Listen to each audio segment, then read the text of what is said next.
So, as a Korean, ano parang pinaka-biggest pressure mo? Korean, biggest pressure? As a Korean who lives in the Philippines? Feeling ko having to constantly prove why I chose Philippines over Korea.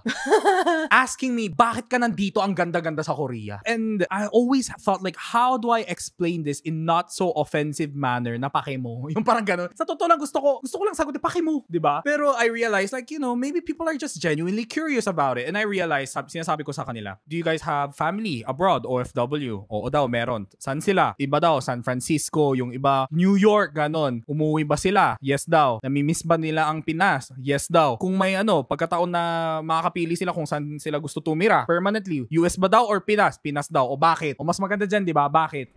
Yun na lang yung sagot ko. Parang iba pa rin yung feel at home. You know, home and house is different. When you say home, there's a lot of contribution to that. It's not just the setting. It's not just the country. It's not just the first world thing, but it's the people. It's where you're used to. Food, culture, weather, your lifestyle. Like the moment I step into Korea, for some reason, I have to be busy. Sometimes. Ngayon hindi. Pero when I used to work there, diba? You wake up every morning, you feel like, oh, what do I have to do? What do I have to do? And then you feel like a machine. You wake up, you go to work, come home, sleep. You wake up, you go to work.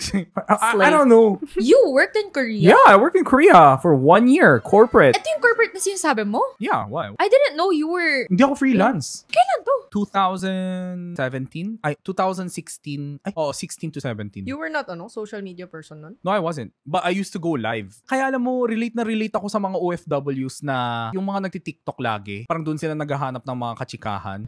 I used to go live on Facebook every after work when I get home. Tapos I would just chat with my friends there.